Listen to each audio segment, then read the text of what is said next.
मंगलम भगवान वीरो मंगलम गौतमो गणो मंगलम कुंदकुंदार्यो जयधर्मोऽस्तु मंगलम सर्वमंगलमांगल्यं सर्वकल्याणकारकं शरणं सर्वधर्माणां जयं जयतु शासनं जयं जयतु शासनं.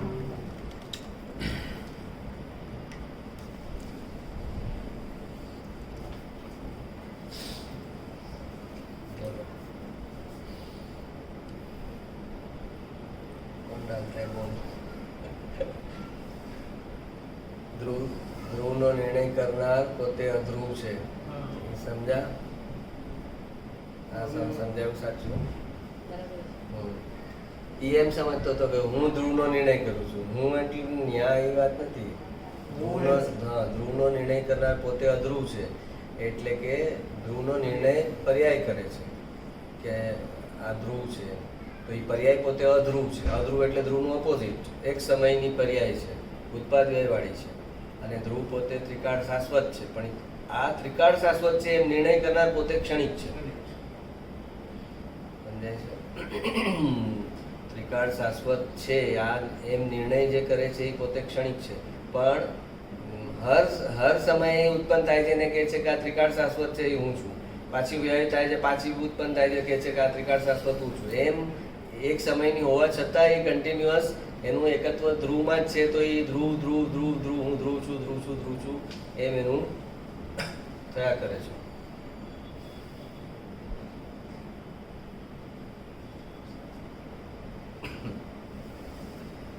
એટલે પર્યાય ધ્રુવનો નિર્ણય કરે છે અને છતાં પર્યાયની દ્રષ્ટિ નથી કરવાની. પર્યાય ઉપર દ્રષ્ટિ નથી રાખવાની. દ્રષ્ટિ હંમેશા ધ્રુવ પર હોય. દ્રષ્ટિનો મતલબ છે કે અહમ કરવું. દ્રષ્ટિનો મતલબ અહીંયા આમ જોવું એમ નથી. દ્રષ્ટિનો મતલબ છે એ શ્રદ્ધાગુણની પર્યાય છે એ અહમ કરવું કે આ હું છું. અત્યારે તમારા શ્રદ્ધામાં હોય ને આ ઘર મારું છે, 16મા માળા પર છે એ ઘર મારું નથી, 17th ફ્લોર પર છે એ ઘર મારું છે, તેમાં અહમ પણ ઓટોમેટિક શ્રદ્ધામાં થઈ જ જાય. તો એમ જે સાચું અહમ પણ જે કરવાનું છે મોક્ષે જવા માટે, તો એ જે ધ્રુવ દ્રવ્ય છે જેમાં અને જેનો ભાવ છે પરમ પારિણામિક ભાવ, એ પરમ પારિણામિક ભાવ જે છે એની સાથે એકત્વ કરે તો એને પંચમ ગતિ એટલે મોક્ષ ગતિ આવે. ઉદય ભાવ, ઉપશમ ભાવ, ક્ષયોપશમ ભાવ અને ક્ષાયિક ભાવ, એ 4 ભાવ છે એ પર્યાયના ભાવ છે. ઉદય ભાવ, ઉપશમ ભાવ, ક્ષયોપશમ ભાવ અને ક્ષાયિક ભાવ, આ 4 ભાવ છે એ પર્યાયના છે. અને જે પરમ પારિણામિક ભાવ છે એ દ્રવ્યનો છે. અને દ્રવ્યનો જે ભાવ છે એમાં અહમપણું થાય, એમાં એકત્વ થાય તો એનું મોક્ષ તરફની યાત્રા ચાલુ થાય.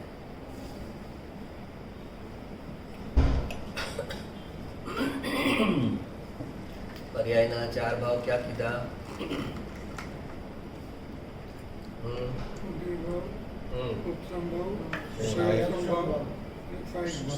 આ 4 ભાવ. તો ઉદય ભાવ એટલે શું? ઉદય ભાવ એટલે કોઈ પણ ઘટના બની ને તમે જે ફટાક દઈને જે રિએક્શન આવે એ ઉદય ભાવ છે.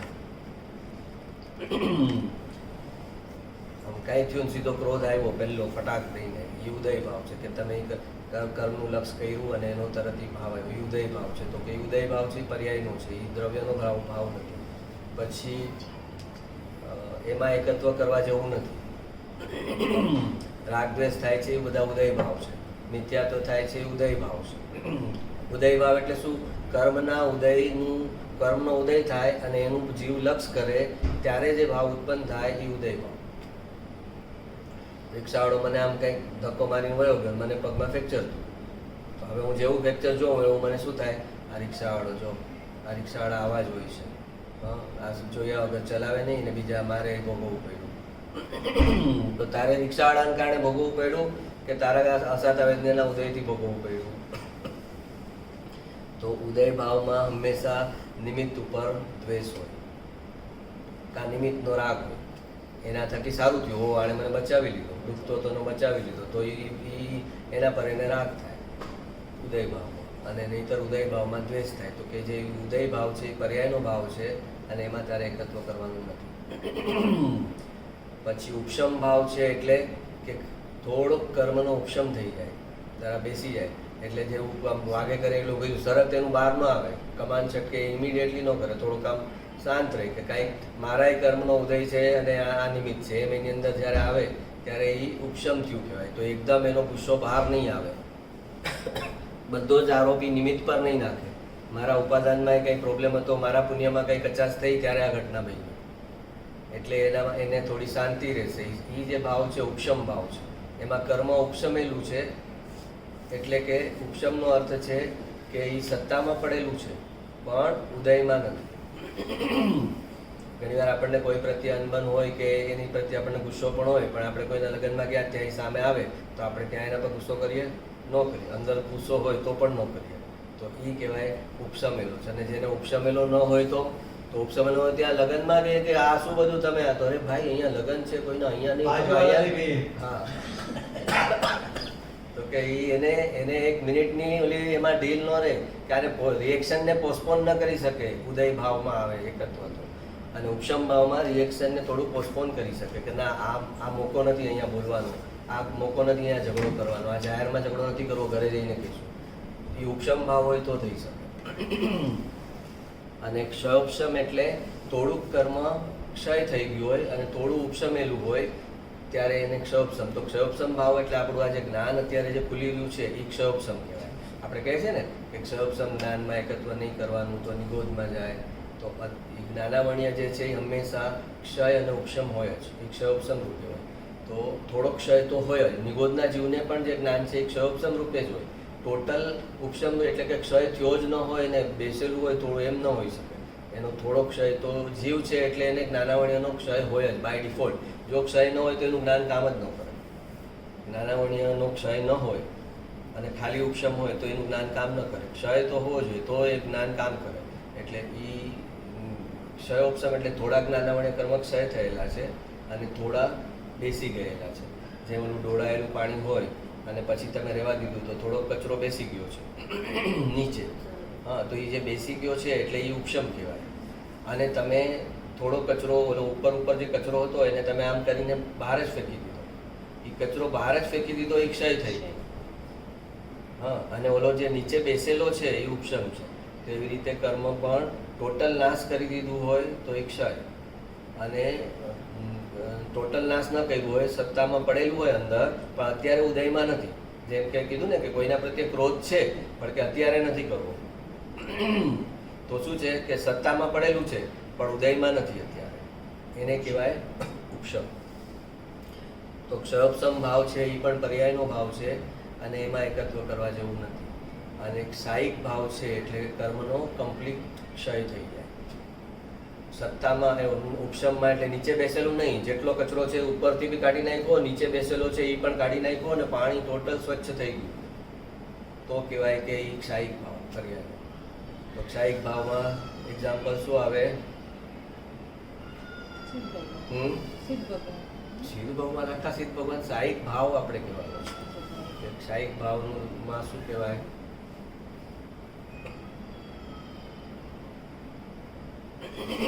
ક્ષાયિક ભાવનું એક એક્ઝામ્પલ આપો. ટોટલ ક્લિયર થઈ ગયું ક્ષાયિક ભાવ તો બરાબર એનો એક્ઝામ્પલ લો. હા, એનો એક્ઝામ્પલ આપો કે ક્ષાયિક ભાવનું એક્ઝામ્પલ શું? જેમ મેં ઉદય ભાવ કીધું કે ઇમિડિયેટલી રિએક્ટ કર્યું, રાગ દ્વેષ થયા, પછી થોડુંક રિએક્શન પોસ્ટપોન કર્યું તો ઉપશમ ઉપર ઉદય આવે એમાં થોડા ઉદય પણ તરત પછી સામે પણ જાય. કોઈ આપણે ગાડીથી તો આપણે ગુસ્સો ના આવે, કોઈ ગાડીથી તો ગુસ્સો ના આવે. કેવું પણ ઉદય આવે એમાં એ માતા દર્શાવે. એના કર્મ આપણા કર્મ ઊંચા એના કર્મ આપણા કર્મ નહીં. રાગ થાય ને દ્વેષ થાય. તો એ રાગ થાય ને દ્વેષ થાય, દશા કઈ? સંકેત. હા, તો વિતરાગ ભાવ છે એ ક્ષાયિક ભાવ. અને કેવળ જ્ઞાન છે એ ક્ષાયિક ભાવ. કેવળ જ્ઞાનમાં જ્ઞાનાવર્ણ્ય કર્મના ટોટલ ક્ષય થઈ ગયો. જ્ઞાનાવર્ણ્ય કર્મ ટોટલ ખપી ગયા ત્યારે કેવળ જ્ઞાન થયું ને. ઉપશમ હોત કે ક્ષયોપશમ હોત તો કંઈ કેવળ જ્ઞાન ન થાય. જ્ઞાનાવર્ણ્ય કર્મ થોડું એ બચેલું હોય તો કેવળ જ્ઞાન ન થાય. કેવળ જ્ઞાન એટલે શું? Only knowledge.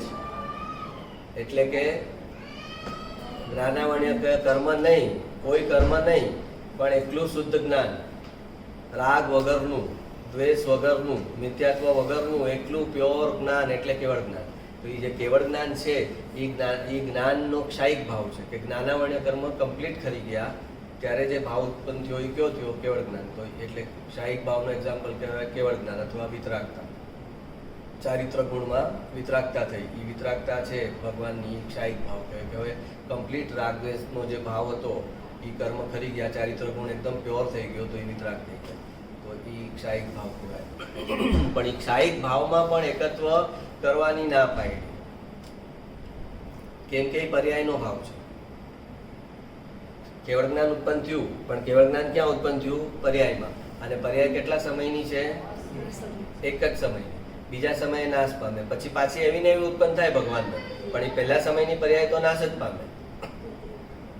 ઉત્પન્ન થાય, નાશ પામે, પાછી ઉત્પન્ન થાય, નાશ પામે, એવી ને એવી થયા કરે. પણ ઈ ની ઈ ન હોય. પર્યાય એવી ને એવી થયા કરે, સેમ ટુ સેમ, પણ એની ઈ ને ઈ ન હોય. જેમ આપણે એક ફોટો પાડ્યો હોય અને એની 5 કે 8 કોપી બનાવીને તમને બધાને એક એક કોપી આપી. હવે સમજો કે એમાં એક જ વ્યક્તિ તો સેમ છે. તો પૂછે કે ભાઈ આ ફોટા અલગ છે, અલગ અલગ છે 8 ફોટા? તો કે ના ના એક જ છે. તો કે એક જ છે કે અલગ છે? તો 8 જણાના હાથમાં છે તો અલગ થયા ને, કોપી તો અલગ થઈ ને. તો કે ઈ એવી જ રીતે કેવળ જ્ઞાન સેમ સેમ સેમ સેમ હોવા છતાં હર સમયે નવું ઉત્પન્ન થાય છે. જો પહેલા સમયનું કેવળ જ્ઞાન નાશ પામે છે અને બીજા સમયે નવું ઉત્પન્ન થાય છે. એ નવું ઉત્પન્ન થાય છે એ પહેલા જેવું જ હોય છે. કેમ કે ભગવાનને ભૂતકાળ, ભવિષ્યકાળ, વર્તમાનકાળ ત્રણેય એક જ સમયમાં દેખાઈ જાય. જો ભવિષ્ય આખું એક જ સમયમાં દેખાઈ ગયું તો બીજે સમયે જોવાનું શું બાકી રહ્યું? બીજે સમયે કઈ નવું શું બાકી રહ્યું? ભવિષ્ય આખું પહેલા સમયમાં જ દેખાઈ ગયું. તો હવે બીજા સમયે તો નવું કઈ આવી ન શકે, તો નવું ના આવી શકે, પણ એનું એ જ કેવળ જ્ઞાન થયા કરે. પણ એ ક્ષાયિક ભાવ છે અને એ ક્ષાયિક ભાવમાં એકત્વ કરવા જેવું નથી. તો હવે એકત્વ મારે ક્યાં રૂપું? ક્યાં? તમે કે ઉદય ભાવ તારો નહીં, ઉપશમ ભાવ તારો નહીં, ક્ષયોપશમ ભાવ તારો નહીં, ક્ષાયિક ભાવ તારો નહીં. તો પછી અમારો ભાવ કયો? તો કે ભાઈ પરમ પારિણામિક જે ભાવ છે, જે દ્રવ્યનો ભાવ છે, જે એવો ને એવો રહે છે, એવો ને એવો રહે છે, ચૈતન્યતાનો જે પ્રવાહ વહી રહ્યો છે દ્રવ્યમાં, એ જે ભાવ છે એની સાથે એકત્વ કરી અને અનંત જીવો મોક્ષે ગયા. અને આ 4 ભાવ સાથે જેણે એકત્વ કર્યું એ બધા બરફ ફરીને નિગોદમાં ગયા. હવે ક્ષાયિક ભાવ ઉત્પન્ન થયો તો ક્ષાયિક ભાવ પોતાને તો છે જ નહીં અત્યારે. તો એમાં એકત્વ કેવી રીતે કરે? તો કે એમાં એકત્વ ન કરે, પણ જ્યારે ભગવાનને કેવળ જ્ઞાન છે એવું મારે કેવળ જ્ઞાન લેવું છે એમ કરે એટલે એને ક્ષાયિક ભાવમાં એકત્વ કર્યું. સમજાણું? પોતાને તો ક્ષાયિક ભાવ છે જ નહીં, તો ક્ષાયિક ભાવમાં એકત્વ એ કેવી રીતે કરે? તો કે આને સમ્યક દર્શન છે, ક્ષાયિક સંકિત છે, તો આવું મારે ક્ષાયિક સંકિત લેવું છે એટલે એને કઈ એ ક્ષાયિક ભાવમાં એકત્વ કર્યું.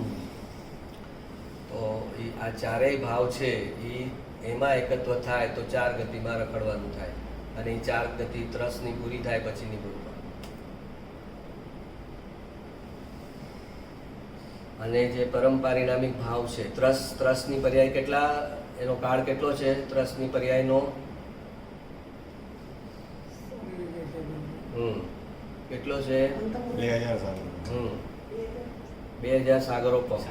ત્રસની પર્યાયનો કાળ 2000. નિગોદમાંથી જીવ બહાર નીકળે પછી એને 2000 સાગરોપમ મળે છે. એ 2000 સાગરોપમમાં જો એને સમ્યક દર્શન ન કર્યું અને તો ફરી પાછો એ નિગોદમાં જશે. ત્રસ પર્યાય નહીં મળે. 2000 સાગરોપમથી વધારે વખત ત્રસ પર્યાયમાં ન રહી શકે. 2000 સાગરોપમ પૂરા થઈ જાય એટલે કમ્પલસરી નિગોદમાં જવું પડે. અને એમાં સાગરોપમ તો મેક્સિમમ છે, મેક્સિમમ 2000 સાગરોપમ મળી શકે. પણ એમાં જો તત્વની વિરાજ ના કરે, ઉલટો ચાલે તો એ 100, 200, 500 સાગરોપમ પૂરા કરીને નિગોદમાં હોય. પણ જે પુણ્ય કરે, શુભના રસ્તે ચાલતો રહે અને પાપ ન કરે તો મેક્સિમમ એ 2000 સાગરોપમ સુધી ખેંચી શકે ત્રસ પર્યાય. એમાં બી ગણતરીના મનુષ્યના ભાવ છે. 48 ભાવ છે તો 16 મનુષ્ય પુરુષના, 16 સ્ત્રીના અને 16 નપુંસકના. 48 ભવ ત્રસ પર્યાયમાં મેક્ઝિમમ મનુષ્યના મળી શકે. અને આ બધી પૂરું થઈ જાય અને એમાં જો તત્વ ન સમજે, આત્મા ન સમજે, તો ફરી પાછા નિગોદમાં અનંત ભવ કરવાના. એક શ્વાસ લઈને છોડે એમાં 18 ભવ. કાંદા બટેટા લસણની અંદર જે જીવ છે એ નિગોદના જીવ છે, અને એ એક શરીરની અંદર અનંતા જીવ છે. અને આપણે એક શ્વાસ લઈને છોડીએ એમાં એના 18 ભવ થાય. ત્યાં આગળ પાછું જવું પડે અને પછી પાછો જ્યારે વારો લાગે ત્યારે આવે. નિગોદના 2 પ્રકાર છે, એક નિત્ય નિગોદ અને એક ઇતર નિગોદ. તો નિત્ય નિગોદમાં જે જીવો છે એ એવા જીવો છે જેનો અનંત અનાદિકાળથી આજ સુધી ત્રસ પર્યાયનમાં વારો જ નથી આવ્યો, એ બહાર નીકળવાનો વારો જ નથી આવ્યો, એ નિગોદમાં જ પડ્યા છે. અને ઇતર નિગોદમાં એવા જીવો છે કે જે આપણી જેમ બહાર નીકળી ગયા એકવાર અને ફરી પાછા ગયા. આત્માનો અનુભવ ન કર્યો, 2000 સાગરોપમ કે પોતાનો કાળ પૂરો થઈ ગયો અને ફરી પાછા નિગોદમાં ગયા, એ ઇતર નિગોદ છે. ઇતર નિગોદ બી ઠાંસીને ભરેલી છે અને નિત્ય નિગોદ બી ઠાંસીને ભરેલું છે. એક જીવ નિગોદમાંથી બહાર નીકળે, એક જીવ કેવળ જ્ઞાન થાય ત્યારે એક જીવ નીકળે. હા, એક જીવ મોક્ષે જાય ત્યારે એક જીવ નિગોદમાંથી બહાર નીકળે. અને 6 મહિના ને 8 સમયમાં 608 જીવ મોક્ષે જાય અને 608 જીવ નિગોદમાંથી બહાર આવે. બાકી બધા જ્યાં છે ત્યાં. બાકી જ્યાં છે ત્યાં. એટલે આપણે કીધું મિથ્યાત્વનું સામ્રાજ્ય છે.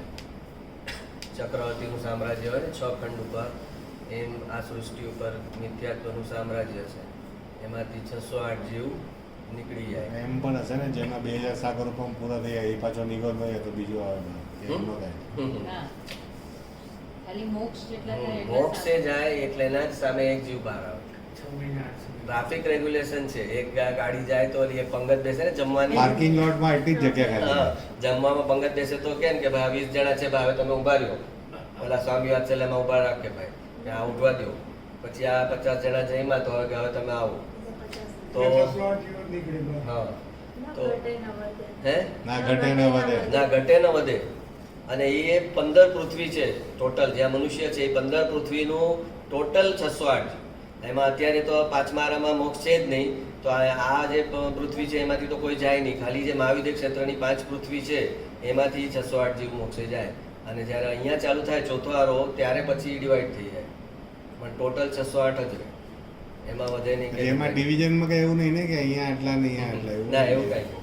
જેનો નંબર લાગે. હા, નહીં, જેની જેવી યોગ્યતા, જે જીવ ઈ છે જેનો નંબર લાગે. હમ. તો એને એ ભવ બ્રહ્માંડનો ડર લાગે, નિગોદનો ડર લાગે, તો જ એને આ આધ્યાત્મમાં એને ઉતરવાનો રસ લાગે. જેને ભવ ભીરું, કે શાસ્ત્ર કહે છે ભવ ભીરું હોવો જોઈએ, ભવને ડર લાગવો જોઈએ, તો જ એને આત્માની વાતમાં આવવાનો રસ આવે. ભવનો ડર નથી તો કે એને શું ડર? તો કે બધા શું થશે? તો ભવ બ્રહ્માંડ થશે, એનો મને ડર નથી. ઓલા ચોરને કે ચોરી કરે તું જેલમાં જઈશ, તો કે જેલનો મને ડર નથી. હા, તો હવે બાકી શું બચ્યું? જેલનો ડર નથી તો હવે કાંઈ નહીં, ચોરી કરતો રહેશે, જેલમાં જતો રહેશે.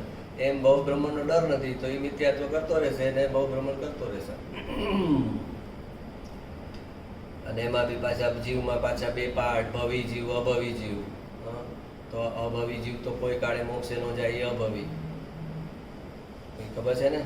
અભવી જીવ ક્યારેય પણ મોક્ષે ન જાય. ખ્યાલ છે કે નથી ખ્યાલ?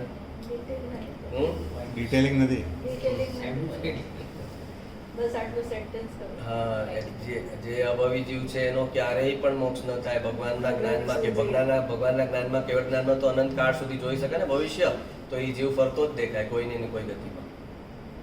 અને જે ભવી જીવ છે એ દેખાય કે ભાઈ 500 સાગરોપમથી 5000 સાગરોપમ પછી આ જીવ મોક્ષમાં છે, એ કેવળ જ્ઞાનમાં દેખાય.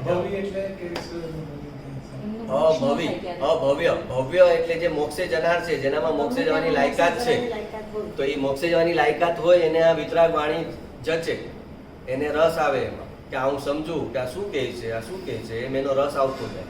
અને જે અભવી છે એને વિતરાગ વાણીમાં રસ ના આવે, એને ખાલી રાગ આધારિત, પુણ્ય આધારિત જે ધર્મ છે ને એમાં જ રસ આવે. પણ પુણ્યથી ઉપર કાંઈ છે, પુણ્ય અને પાપથી ઉપર કાંઈ છે મારો સ્વભાવ, જ્ઞાન સ્વભાવ છે મારો, એમાં એને રસ ના આવે. પુણ્ય કરવાનું કહો તો હા એમાં રસ છે. તો એ અભવી જીવ છે કેમ કે એનો મોક્ષ થવાનો જ નથી ને, એટલે એને છે કે એવું જ્ઞાન સ્વભાવ અને શુદ્ધ સ્વભાવ એવું કાંઈ હોય જ નહીં, અને એના માટે એ સાચું છે. એના માટે સાચું છે, કેમ કે એ મોક્ષ જવાનો જ નથી. તો એને વધારેમાં વધારે રસ આવે ધર્મમાં, તો પુણ્યનો જે ધર્મ હોય, શુભ ક્રિયા કરવાનું, પુણ્ય બનાવવાનું, એને રસ આવે. પણ પુણ્ય કરીને કોઈ કાયમ ટકી નથી શકતું. નવમી ગ્રેવિકમાં જાય અને પછી ત્યાંથી નિકોલ જાય ત્યારે ન જઈ શકે. હા, નવમી ગ્રેવિકમાં જાય અને પછી પાછો નિકોલમાં જાય. તો અભવી જીવ એટલે તો ઘણાને એમ સવાલ થાય કે આવું ભગવાને આવી પાર્શિયાલિટી કેમ કરી? આવું તો હશે, એક જીવ ભવી એક જીવ અભવી. તો બધાને પ્રશ્ન થાય ને તો હું કોણ છું? તો જેને પ્રશ્ન થાય ને કે હું અભવી કે ભવી, એ અભવી ન હોય એમ શાસ્ત્ર કહે છે. કે જેને પ્રશ્ન થાય ને તો પછી હું અભવી હોઈશ કે ભવી હોઈશ, તો એ અભવી ન હોય. કેમ કે અભવીને એ પ્રશ્ન બી ન થાય કે હું અભવી હોઈશ તો શું થશે. ऐसा कोई रहता ही नहीं. હા, એને માટે એ કોન્સેપ્ટ જ નથી મોક્ષનો. અભવી ભવી એવું કઈ છે જ નહીં. એને મોક્ષનો કોન્સેપ્ટ એક્સેપ્ટ કરે તો વાત આવે કે અભવી કે ભવી. તો એને તો ભાઈ આમાં જોઈએ કે આપણે ખાઈ પીને જલસા કરવાના, આ શરીર પૂરું થયું, આ જન્મ પૂરો થયો એટલે આ વાત પૂરી થઈ ગઈ. કાં તો એ ટોટલી ઓલો નાસ્તિક ટાઈપ હોય, અને કાં તો માને પુનર્જન્મમાં તો પુણ્યના પૂરતું માને કે પુણ્ય કરતા રહેવાનું એટલે આપણને સારો ભાવ મળતો રહે, અને સારો ભાવ મળતો રહે એટલે ચક્કરમાં ફરતા રહેવાનું. પણ પુણ્યથી દેવલોકમાં એમ સમજે છે કે સુખ છે, પણ તો કે દેવલોકમાં એ સુખ નથી ભાઈ. દેવલોકમાં જો સામાન્ય 35% વાળા પુણ્ય કરીને ગયો ને તો દેવલોકમાં કેટલું દુઃખ છે. જે ઉપરના જે હોય એના ઉપર બધા ત્યાં હોય, એનાથી નીચેના ને બધા નીચેના હોય, એના ઉપરનાની બધાની સેવા કરવી પડે.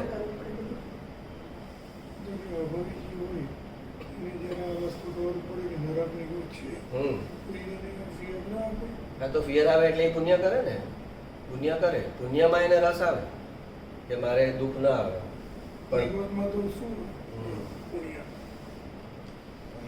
કોન્સેપ્ટ જ ન માનતા હોય તો પછી એને કેવું કે નિગોદનું એ ના લાગે એને ડર કે હું એને આ કે ત્રસ પર્યાય પૂરી થઈ જશે પછી નિગોદમાં જવું પડશે. એ કોઈ ચીજ એને બેસે જ નહીં. વાર વિતરાગ વાણીને એ સાંભળવાને જ તૈયાર ન થાય કે આ મને આ બધું કાંઈ બેસતું નથી. અત્યારે આ અહીંયા મોઢા પર કહેનારા છે તો કે આ બધું અમને કાંઈ નથી પલ્લે પડતું. ભાઈ તમે રહેવા દો. અત્યારે છે ને લોકો કેટલા એવા હવે અમને નથી બેસતું. વિતરાગવાણીમાં આવીને બેસે તો એ બીજી અભવી હોઈ શકે. હોઈ શકે. હોઈ શકે. નવમી જૈન ધર્મનું ચારિત્ર પાડે દ્રવ્યલિંગી મુનિનું, અને નવમી ગ્રેવેક સુધી જાય. એટલે તો કહે છે કે તું આજે વ્યવહાર શ્રદ્ધા કરી નાખી તે દેવગુરુ શાસ્ત્રની, તેનાથી તારી સેફટી નથી. એવી વ્યવહાર શ્રદ્ધા તો અભવી જીવ પણ કરે છે. દેવગુરુ શાસ્ત્રની શ્રદ્ધા કરે છે અભવી જીવ, પણ છતાં એ દેવગુરુ શાસ્ત્ર જે તત્વ સમજાવવામાં આપે છે એ નથી લેતો. એ પણ પુણ્ય પર જ એની દ્રષ્ટિ છે કે એ દેવગુરુ શાસ્ત્રનો યુઝ બી પુણ્ય કમાવા માટે કરે છે. પણ મોક્ષ છે અને મારે મોક્ષ નહીં કરું તો પાછું નિગોદમાં જવું પડશે, એ વાત એને કાંઈ અંદર બેસતી નથી. અને ભવી જીવ એટલે ભલે કેટલાય કાળ પછી પણ એનો મોક્ષ થવાનો છે ને તો એ ભવી. એમાં ભવીમાં પછી હોય દૂરભવી છે. અત્યારે એને તત્વની વાત બેસતી ન હોય, એનાથી વિરુદ્ધ કરતો હોય તો દૂરભવી હોય તો પણ કરે. બહુ એના મોક્ષને વાર હોય તો પણ એ ઉલટો ચાલતો. જેમ મરીચીના ભાવમાં મહાવીર સ્વામીને વાર હતી બહુ મોક્ષની, તો ત્યારે એમણે ઉલટું કર્યું બધું. પણ એ અભવી નહોતા, એ દૂરભવી હતા. એને કહેવાય દૂરભવી છે. એટલે એ દૂરભવી છે તો પણ ઉલટો ચાલી શકે, અને અભવી છે તો ઉલટો ચાલી શકે. ભવી ને અભવી ખાલી કેવડી જ કહી શકે. ભવી છે કે અભવી ખાલી કેવડી જ કહી શકે. બીજું કોઈ તો પોસિબિલિટી જ નથી. પણ ગુરુદેવ એમ કહેતા ભાઈ કે આવી ઢીલી વાત મોક્ષ માર્ગમાં ન હોય કે કેવડી જાણે. હું એમની સાથે કોઈ મહારાજ હતા, મુનિ હતા, તો કે ભાઈ અભવી છે કે ભવી છે એ તો કેવડી જાણે. અરે એ કે તારો આત્મા ન જાણે અંદર, તારી શ્રદ્ધા બને નહીં અંદર કે હું અભવી છું કે ભવી છું, તને અંદરથી યશ ના આવે. ભવી છે તો એનું વીર્ય કેવું હોય, એને જેને કેવળ જ્ઞાનને સ્વીકાર્યું એને એના ભવ ભગવાને જોયા જ નથી. કે જેણે કેવળ જ્ઞાનને સ્વીકાર્યું, જેણે સર્વજ્ઞને સ્વીકાર્યા, એના ભવ ભગવાને જોયા નથી. તો કે આવી ઢીલી વાત ન હોય મોક્ષ માર્ગમાં કે હું અભવી હોઈશ કે હું ભવી જ છું, એમ વાત હોય મોક્ષ માર્ગમાં. ભવી છું ત્યારે જ મારા કાને આ વાત પડી છે ને મને એમાં રસ આવે છે ને મને એમાં શ્રદ્ધા આવે છે.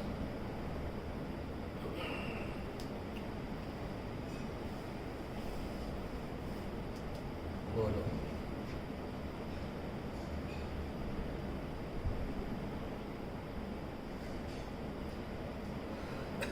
આ એક સરસ ગુરુદેવનું દ્રષ્ટાંત હતું. પૂજ્ય ગુરુદેવ શ્રી ઘણીવાર પાઘડી રંગવાનું દ્રષ્ટાંત આપતા કે બાપ પોતાના દીકરાને રંગનું કામ શીખવે. હા હા, રંગારો હોય ને, તો બાપ પોતાના દીકરાને રંગનું કામ શીખવે. દીકરો રોજ રંગ કરી પૂછે, જુઓ પિતાજી હવે બરાબર છે ને? બાપા કહે, હજુ બરાબર નથી. છોકરો ખંત રાખી વિશેષ શીખવાની ઇંતેજારી રાખે તો તે છોકરો હોશિયાર બની જાય. જો છોકરો એમ વિચારે કે પિતાજી રોજ મને નાપાસ કરે છે, હું આટલું સરસ કરું છું તો પણ હા પાડતા નથી, એમ સમજી હતાશ થઈ નિરાશ થઈ જાય તો વિશેષ સારું શીખી શકતો નથી. ઓલા છોકરાઓને ભણાવતા હોય ને એના અમુક આપણે એની મિસ્ટેક 90 જે 95-90 વાળો હોય ને તો એને અમે નાની નાની મિસ્ટેક કાઢીએ કે આ કેમ આવી મિસ્ટેક કરે છે, કેમ આવડે. હવે એ સમજણ વાળો ન હોય ને અને 60 વાળા હોય ને એને ખબર છે કે એની આવી નાની મિસ્ટેક કાઢીનો કંઈ મતલબ જ નથી. એ મિસ્ટેક કરીને એ પહોંચવાનું નથી કાંઈ. એને તો 60 લાવે છે બહુ બરાબર છે, એટલે એની નાની નાની મિસ્ટેક ન કાઢીએ. અને ઓલા 90 વાળો હોય ને એની કાઢીએ તો એ સમજદાર ન હોય ને તો શું વિચારે, ઘરે જઈને એમ કે મમ્મી સર મારી સાથે પાર્શિયાલિટી કરે છે, મારી આવીને આવી બધી મિસ્ટેક કાઢે, પણ આ જો આને છે ને કાંઈ નથી કહેતા, આનું બધું ચલાવી લે છે. એનું ચલાવી લે છે કે ખબર છે કે આને ખેંચી શકાય એમ જ નથી, આનું કાઢવું આને 60% ઉપર ખેંચી શકાય જ નથી, તો એનું બધું ચલાવે છે. અને ઓલાને ખબર છે કે આને ખેંચીને 90 થી 95 લાવી શકાશે, તો એની ભૂલ કાઢે છે. તો એ અહીંયા કહે છે કે દીકરો રોજ ઓલો બાપને પૂછે, હવે બરાબર કર્યું છે ને, આજે તો બરાબર રંગ કર્યો છે ને, તો કે નથી બરાબર, હજી બરાબર કર, હજી બરાબર કર. તો કે દીકરો એમ સમજે, હા, તો ઓર વધારે મહેનતથી કરે તો એ આગળ નીકળી જાય. અને એમ કે હવે આ તો છે ને આ બાપા છે જ નેગેટિવ, હા, મારે કોઈ દિવસ તારીફ કરતા જ નથી, મારી પ્રશંસા કરતા જ નથી, આ ગુરુ છે જ નેગેટિવ, એના કેમેરા પણ નેગેટિવ છે બધા, કોઈ દિવસ શિષ્યોના ગુણ તો જોતા જ નથી, ગુણના વખાણ કરતા જ નથી. અને જે દોષ હોય એના પર જ કેમેરા નાખે ને એને પાછું એનલાર્જ કરે ને મેગ્નિફાય કરે. તો તમે ડેન્ટિસ્ટ પાસે જાઓ અને તમે એમ કહો કે જો મારા 2 દાંતમાં તો છે પ્રોબ્લેમ, એ બરાબર, પણ મારા બાકીના 30 દાંતના તમે પહેલા વખાણ કરો. મારા 2 દાંતમાં પ્રોબ્લેમ છે એ વાત જવા દો હમણાં, પણ મારા બાકીના 30 સારા છે, તો કે હા એ તો સારા છે, એમાં તો કે એનો પહેલા 30 મિનિટ એના પર વખાણ કરો, પછી બાકીના દાંતમાં જે કેવું એ કહેજો. તો હવે ડોક્ટર ડેન્ટિસ્ટનું કામ સારા દાંતના વખાણ કરવાનું છે કે ખરાબ દાંતના જે એનાલિસિસ કરીને ભાઈ આમાં રૂટ કેનાલ નહીં કરાવ તો તારો દાંત તારા હાથમાં આવશે, હજી બચાવવો હોય તો રૂટ કેનાલ કરાવી લે, એમ એ જ એના પર ફોકસ કરે તો ઓલા સારા દાંતના પ્રશંસા કરે. તો આને તો જોઈએ છે કે મારા સારા જેટલા ગુણ છે ને એની તારીફ કરો ને, એની પ્રશંસા કરો ને, તો કે ભાઈ એ તારીફને પ્રશંસાથી તો તું ઓર નીચે આવીશ, અને એની બદલીમાં જ્યાં તારું માઇનસ બતાવે છે એના પર ફોકસ કરીશ તો તું એ તારું માઇનસ ટળી જશે ને તું આગળ વધીશ. એ વાત અહીંયા ગુરુદેવા દ્રષ્ટાંત આપતા કે છોકરો નિરાશ થઈ જાય તો વિશેષ સારું શીખી શકતો નથી, પરંતુ મારે તો હજુ બરાબર ધ્યાન આપી પૂરું શીખવું જ છે તેમ નક્કી કરે તો આગળ વધીને પૂર્ણતા સુધી પહોંચી શકે. તેમ તત્વ માટે પણ સમ્યક દર્શનથી માંડી કેવળ જ્ઞાન ન થાય ત્યાં સુધી હજુ બાકી છે, હજુ અધૂરું છે, હજુ પૂર્ણ નથી તેમ સમજણ રાખે તો તેને કોઈ વાર સાચું પ્રગટ થવાનો અંદરથી પ્રયાસ થશે. માત્ર શાસ્ત્ર વાંચીને ભણી લીધા, ગોખી લીધા, ધારણા થઈ ગઈ અને માની બેસે કે હવે મને તો બધું આવડી ગયું છે, તો તેને આગળ વધવાનો અવકાશ રહેતો નથી. બોલો. એટલે સર નાપાસ કરે તો કે હાયર પર્સન્ટેજમાં લાવવા માટે નાપાસ કરે, તો કે આ ડિસ્કરેજ કરી નાખે છે અમને. પેલા ઓલો રંગારાનું દ્રષ્ટાંત આપ્યો ને, પછી અહીંયા સમ્યક દર્શનથી માંડીને કેવળ જ્ઞાન સુધી હજી મારે કેવળ જ્ઞાન નથી થયું, એટલે મારે હજી બાકી છે, મારે હજી શીખવાનું છે, મારે મારી પાટી કોરી રાખીને નવું શીખવાનું છે. એમ શીખવાના ભાવમાં રહે તો એ આગળ વધતો જાય. પણ મને તો હવે આવડી ગયું છે, આટલું તો થઈ ગયું છે, આટલું તો સમજાઈ ગયું છે, 6 દ્રવ્ય 9 તત્વ 8 કર્મ 5 સમવાય 6 ષટકાર, આટલું બધું તો આવડી ગયું છે મને, તો હવે બરાબર થઈ ગયું છે એમ વિચારે તો એને આગળ વધવાનો અવકાશ ન રહે. પણ સમ્યક દ્રષ્ટિ જીવ જે છે એ પોતે એમ નથી વિચારતા કે મને બધું આવડી ગયું છે. એક અવતારી ઇન્દ્ર છે, એ ભગવાનના સમોસણમાં બેસીને સાંભળવા જાય છે. એક જ અવતાર છે, ભગવાન એને કહે છે કે ભાઈ આવતા ભાવમાં મોક્ષમાં છે. એક જ અવતાર છે, એક ભાવ કરશે એટલે નેક્સ્ટ ભાવમાં મોક્ષમાં. એ ભગવાનની વાણી સાંભળવા જાય અને એ કહે કે કેવી રીતે બેઠો હોય. પહેલાં તો ભગવાન સમોસણમાં આવે એના કરતાં પહેલાં 5 મિનિટ પહેલાં આવીને બેસી જાય સમોસણમાં એના વિનય માટે, કે ભગવાન આવી જાય પછી ન અવાય તો અવિનય કહેવાય. તો ભગવાન આવે એની પહેલાં 5 મિનિટ પહેલાં આવીને બેસી જાય અને કહે કે જેમ ગલુડિયું સાંભળે ને એમ ગલુડિયું બનીને ભગવાનની વાણી સાંભળતો હોય. એટલો રાખો 33 લાખ વિમાનનો ધણી, સૌધર્મ દેવલોકનો ઇન્દ્ર, 33 લાખ વિમાન એના, અને એ ભગવાનની સામે આમ રાખો થઈને બેઠો હોય ભગવાનની વાણી ઝીલવા માટે. એને એને ખબર છે કે મારે સમ્યક દર્શન થઈ ગયું છે, એક જ ભાવ બાકી છે, હવે મારે કાંઈ લેવાનું નથી, એને ખબર છે. એ રાખો થઈને ભગવાનની વાણી સાંભળે. અને આને થોડો અહીંયા ઉઘાડ થઈ ગયો તો કે હવે તો સડસડાટ નીકળી જાય. હવે તો હાઈવે પર એકલો લઈ લઈશ ગાડી. અરે ભાઈ હજી ગલીમાં 2 વાર ચલાવી જ તે. હા, ત્યાં કે ઓલા ડ્રાઈવર ઓલા બાજુમાં બેસેલો હેલ્પ વાળો હોય, કાર કે સર્વિસ વાળો, હવે તારી જરૂર નથી, હવે હું હાઈવે પર લઈ લઈશ. તો એવું કરે તો પછી સીધો એક્સિડન્ટ થઈ જાય.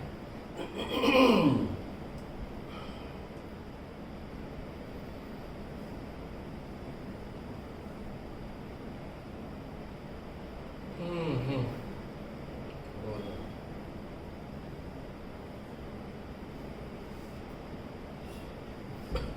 શુભ રાગનો એક અંશ પણ મારા સ્વભાવમાં નથી, એમ સૌ પ્રથમ શુદ્ધ સ્વભાવની સ્થાપના થાય. આ શુભના રસ્તે જાય છે નહીં, એ ક્યાંય પહોંચતા નથી. એનું કારણ શું? શુભ ક્રિયા કરે છે અને ક્યાંય પહોંચતા નથી. એનું કારણ શું? તો કે એણે પેલો નિર્ણય જ નથી કર્યો, સ્વભાવનો નિર્ણય જ નથી કર્યો કે શુભ રાગનો એક અંશ પણ મારા સ્વભાવમાં નથી. જે રાગ ઉત્પન્ન થાય છે, શુભ રાગ એટલે કે ભગવાનની ભક્તિનો જે રાગ છે એ મારા સ્વભાવમાં નથી. ભગવાનની ભક્તિનો જે રાગ છે એ રાગ પણ મારા સ્વભાવમાં નથી.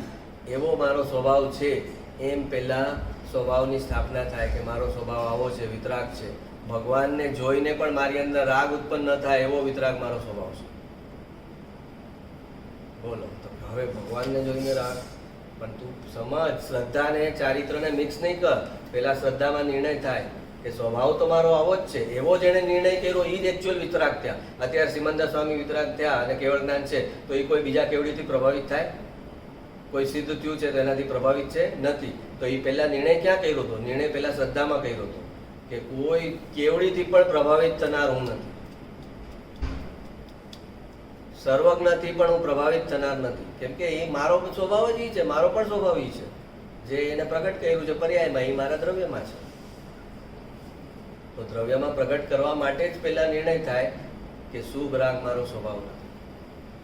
અને એ પછી ભૂમિકા અનુસારના શુભ અશુભથી બચવા માટે ભૂમિકા અનુસારના શુભ રાગમાં રહેવું એ વ્યવહાર કહેવાય. પણ પહેલા આ નિર્ણય ન કરે, રાગને ધર્મ માને, શુભ રાગની ક્રિયા કરે અને એને ધર્મ માને, તો પછી એ મિથ્યા થાય. શુભ રાગની ક્રિયા એ ધર્મ નથી. શુભ રાગ મેં કીધું ને, એક તડકો છે, એક છાંયો છે. આપણે હમણાં લીધું હતું ને કે હા, અશુભ રાગ છે એ તડકો છે, અને અશુભ રાગ એટલે પાપનું ફળ છે એ તડકો છે, પુણ્યનું ફળ છે એ છાંયો છે. તો તું છાયામાં રહે તો સારું છે, પણ એ છાંયો છે એ રસ્તાનો છાંયો છે, એ તારું ઘર નથી, તારું ઘર નથી. હા, તો રસ્તાના છાયામાં માણવા લાગે કે હો કેટલી શાંતિ છે, કેટલી શાંતિ છે, કેટલું સરસ છે, આ કેટલો સીડો છાંયો છે, આ ઝાડ કેટલું સારું, એમ કરે તો એ ઘરે ક્યાંથી પહોંચે?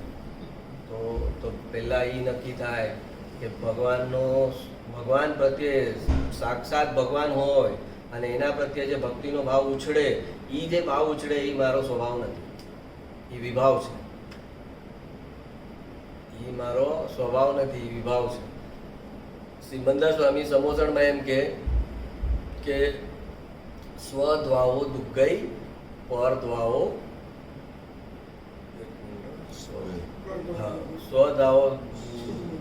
સ્વદ્વાઓ સુગ્ગઈ પરદ્વાઓ દુગ્ગઈ.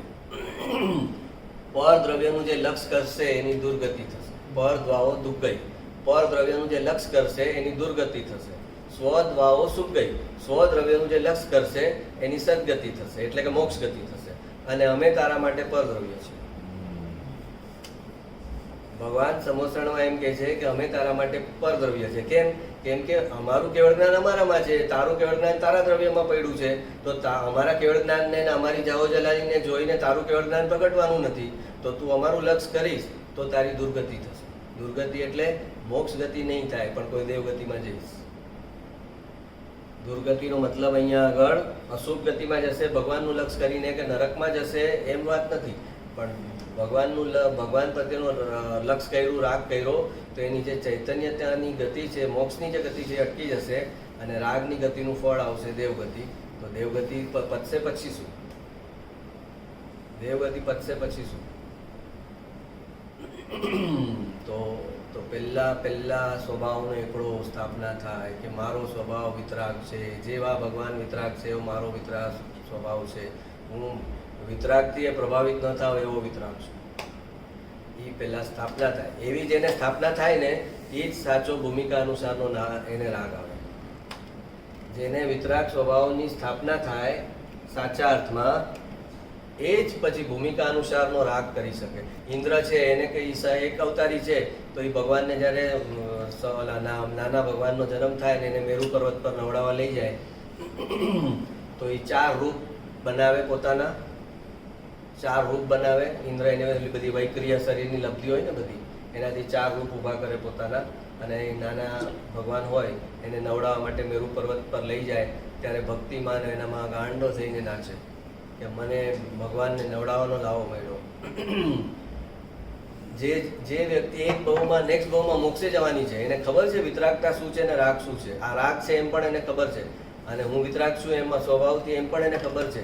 પણ જે સ્વભાવનો જેને નિર્ણય છે એને ભૂમિકામાં એવો રાગ આવે અને એ રાગ કરે, પણ એને અંદર વેદજ્ઞાનની ધારા ચાલુ હોય કે આ રાગ હું નથી, આ રાગ મારું સ્વરૂપ નથી, આ રાગ ટળી જશે, આ થોડા સમય પૂરતો છે. આ રાગ તો એ બહાર ફેંકે છે રાગ. તો જીવ એમ સમજે કે આ તો રાગ કરે છે, એ રાગને બહાર ફેંકે છે, ખાલી કરી દે છે. કે એ રાગ બધો બહાર ખાલી કરી દે છે તો બંધર વિતરાગતા એનો સ્વભાવ છે એ જ બચી જશે. અને બાકીનો જે જીવ જોઈએ તો કા તો એટલો રાગ કરે છે, તો ક્યારે વિતરાગ થશે? એ રાગ કરે છે, એ તને ખબર નથી કે એ રાગ કરે છે, કેવી રીતે કરે છે. એ રાગ સાથે એને વેદનાન છે, એ રાગને પોતાનો સ્વભાવ સમજતા નથી. આ રાગ ટળી જવાનો છે તો ઓર વધારે બહાર ફૂલ સ્પીડથી ફેંકે છે. તો આ નિર્ણય ન થાય ત્યાં સુધી એનું મિથ્યાત્વનો જે પહાડ છે એ આમ હૈલોય નથી. એક એની નીચે એક ઓલી તડાફડીએ પૂટી નથી. એક સુરંગ હોય ને આટલી નાની સુરંગે નથી પૂટી, મોટો પહાડ છે ને એની નીચે એક નાની સુરંગે નથી પૂટી. જ્યાં સુધી એણે શ્રદ્ધામાં નિર્ણય નથી કર્યો કે મારો સ્વભાવ વિતરાગ છે, શુદ્ધ છે, રાગનો એક કણ પણ મારા સ્વભાવમાં નથી, અને રાગની એક કોઈ ઊંચામાં ઊંચી કેટલીય ક્રિયા કરું એનાથી ધર્મ ન થાય. આ નિર્ણય એના સ્વભાવમાં એકવાર આવી જાય પછી એને ધર્મની શરૂઆત થાય. પણ એને તો રાગની ક્રિયા નથી તારી એમ કહો કે એનાથી ધર્મ નથી, ત્યાં જલી જાય. કેમ કે રાગ સિવાય એને કંઈ આવડતું જ નથી કરતા. રાગની ક્રિયા સિવાય એની પાસે કંઈ કરવા માટે છે જ નહીં. કે રાગની ક્રિયા બંધ કરીશ તો હવે મારે શું કરવાનું? તો કે મોક્ષના માર્ગમાં કાંઈ કરવાનું જ નથી. પહેલા તો સાચી વસ્તુને સમજવાની છે, સ્વને સ્વ સમજવાનું છે, પરને પર સમજવાનું છે, કરવાનું કાંઈ નથી. હા પણ તોય હવે અમારે કરવું શું? આ સમજીને પણ હવે અમારે કરવું શું? તો કે શું કરવું એ સમસ્યા નથી, કરવાની વૃત્તિ ઉઠે છે એ સમસ્યા છે. માણસને એ છે કે તો કરવાનું શું? પાપ નહીં કરવાનું, પુણ્ય નહીં કરવાનું, તો કરવાનું શું? કરવાનું શું? તો કે કરવું ને મરવું બે બરાબર, એમ બેનનું વાક્ય છે. કરવું ને મરવું બે બરાબર. તને કરવાનો ભાવ ઉઠે છે એ ભાવને જો ત્યાં એ બરાબર એને ઊંડો તપાસ. કરવાનો ભાવ ઉઠે છે એની પાછળ જ જ્ઞાન છે, જે જાણે છે આ કરવાની વૃત્તિને એ જાણે છે ખાલી. અને તને લાગે છે આ કરવાનો ભાવ છે એ હું છું, પણ એ કરવાનો ભાવની વૃત્તિ ઉઠે છે એને જાણનારું જે જ્ઞાન છે એ જ્ઞાન જે છે એ હું છું.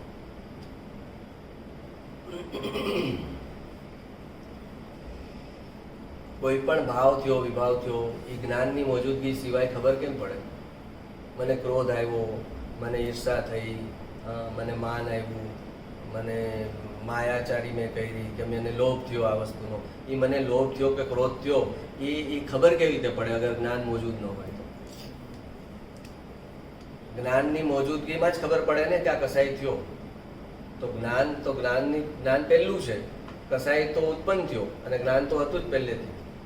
તો એમ જ્યારે અંદર જુએ પોતાની અંદર કે જેટલા કસાઈ ઉત્પન્ન થાય છે એને જાણનારું જ્ઞાન બેઠું છે અંદર, અને એ જ્ઞાન જે છે એ હું છું, આ કસાઈ જે થાય છે એ હું નથી.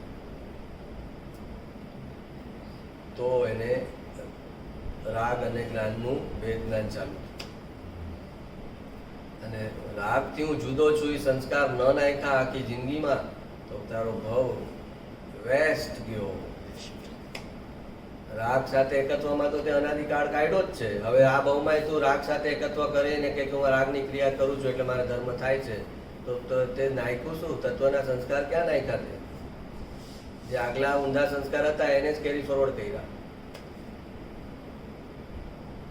એ પાછલું મિથ્યાત્વ હતું એને જ આગળ કન્ટિન્યુટી આપી. શુભ રાગનો એક અંશ પણ મારા સ્વભાવમાં નથી એમ સૌ પ્રથમ શુદ્ધ સ્વભાવની સ્થાપના થાય જે નિશ્ચય છે, અને પછી અશુભથી બચવા શુભમાં ટકી રહેવું એ વ્યવહાર છે, અને એ જ માર્ગનો સાચો ક્રમ છે. અને પછી અશુભથી બચવા માટે શુભમાં રહેવું, દેવગુરુ શાસ્ત્રના દાયરામાં રહેવું, ભગવાનની ભક્તિમાં રહેવું, પણ પોતાના સ્વભાવનું વિસ્મરણ કર્યા વગર. કે આ ભક્તિ કરવું એ મારો સ્વભાવ નથી. ભક્તિ કેટલી કરી શકો તમે? હા, 1 કલાક, 2 કલાક, 4 કલાક કેટલી કરી શકો? શુભ ભાવ કેટલા કરી શકો? કેટલો સમય ચાલો બેસીને ચાલુ કરો શુભ ભાવ ભગવાન પ્રત્યે? કેટલા કરી શકો? એમાં થાક લાગશે. જ્ઞાન કરવામાં થાક નહીં લાગે. અશુભ ભાવ કરશો કે શુભ ભાવ કરશો એમાં થાક લાગશે, કેમ કે એ સ્વભાવ નથી. સ્વભાવ ન હોય એ ચીજ કરો એટલે થાક લાગે, અને જે સ્વભાવ હોય એ ચીજ કરો તો એમાં તમને થાક ન લાગે. તો સ્વભાવનો નિર્ણય કર્યા વગર આખી દુનિયા શુભના રસ્તે દોડી રહી. જે અશુભના રસ્તે છે એની તો વાત જ નથી, પણ જે ધર્મમાં આવેલા છે એ પણ શુભ અને શુભના રસ્તે દોડી રહ્યા છે, પણ એને સ્વભાવનો નિર્ણય નથી, અને એ સ્વભાવના નિર્ણય વગર એ શુભના રસ્તે દોડી રહ્યા છે, અને એટલે એ મિથ્યાત્વના જ રસ્તે છે.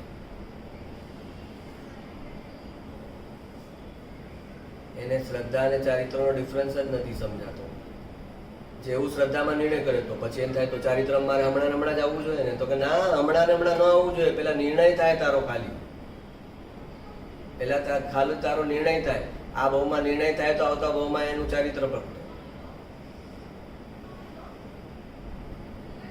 તો જ્યાં તારે અભિપ્રાય ચોખ્ખા કરવાના છે, શ્રદ્ધા ચોખ્ખી કરવાની છે, ત્યાં તું વચ્ચે પાછું ચારિત્રનું પ્રેશર લાવીશ તો તારે ઓર વધારે તકલીફ થશે. પહેલા તો નિર્ણય કર કે આ સાચું છે કે ખોટું છે, આ સાચું છે કે ખોટું, સાચો રસ્તો શું છે. એ શ્રદ્ધામાં આવે પહેલા, ને શ્રદ્ધામાં આવે પછી કાળક્રમે ચારિત્રમાં આવે. પણ શ્રદ્ધામાં જ ન લે, શ્રદ્ધામાં જ શુભ રાગને ધર્મ સ્વીકારે અત્યારે, તો એ વિતરાગ ક્યારે થાય? શુભ રાગ શુભ ક્રિયાને જો શ્રદ્ધામાં જ સ્વીકારે કે આ તો ધર્મ તો થાય, ધર્મ તો છે જ ને, ભગવાનની ભક્તિ કરું છું ને ધર્મ નહીં. હા, ભગવાનની ભક્તિ કરું, પૂજા કરું, જાત્રા કરું, તો એ ધર્મ નહીં. હે, પુણ્ય બંધાય બીજું કાંઈ નહીં. હા, પુણ્ય બંધાય એની ના નથી પાડતા, પણ સામે એ પુણ્ય એના શ્રદ્ધામાં હે નથી, એટલે સાથે મિથ્યાત્વનો બંધ પડે. પુણ્ય એની શ્રદ્ધામાં હે નથી એટલે એને મિથ્યાત્વનો બંધ પડે, દર્શન મોહનીય કર્મનો બંધ પડે. મિથ્યાત્વ સહિતનું પુણ્ય, મિથ્યાત્વ સહિતની દેવગતિ.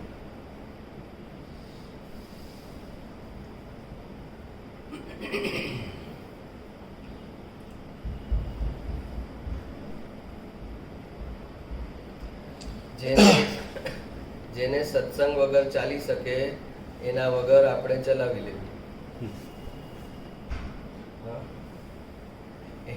એનો રાગ ન કરવો. જેને સત્સંગ વગર ચાલી જતું હોય એના રાગમાં આપણે ન પડવું, એના વગર આપણે ચલાવી લઈએ. કીધું ને અસત્સંગ છોડવાનો છે, તો જેને સત્સંગ વગર ચાલી શકે છે તો ક્યારે ચાલી શકે છે? એનો રસ અસત્સંગમાં છે ને, તો અસત્સંગ તો મોટું અંતરાય છે મોક્ષના માર્ગનું. તો એના વગર આપણે ચલાવી લેવું. એનાથી કેટલાય ફાયદા હોય, કેટલાય બેનિફિટ હોય, એની લાલચ ન કરવા. એનાથી મને આ ફાયદા છે.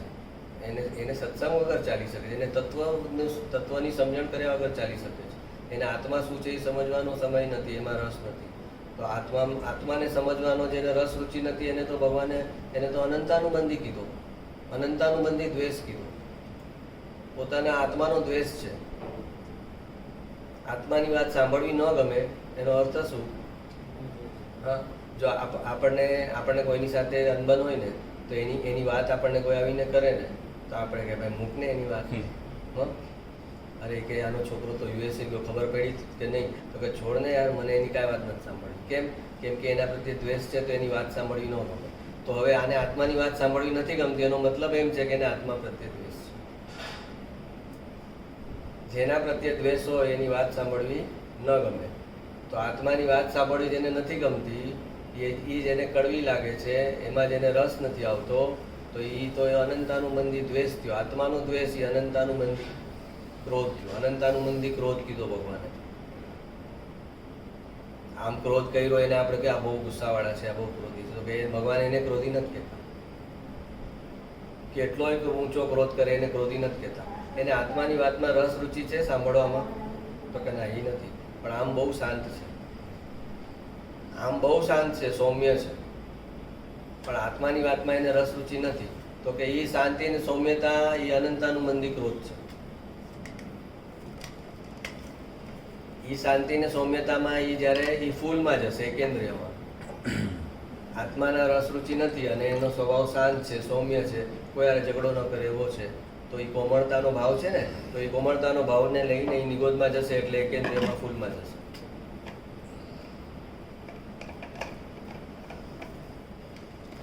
એટલે આપણા બધા ચક્રવર્તી ને બધા એક ભાવમાં મોક્ષે જનારા હોય ને લડાઈ કરે, ઝઘડા કરે ને 6 ખંડનું રાજ્ય સ્થાપના કરવા માટે કેટલી લડાઈ કરવી પડે. ભરત ચક્રવર્તીને 60,000 વર્ષ સુધી લડવું પડ્યું.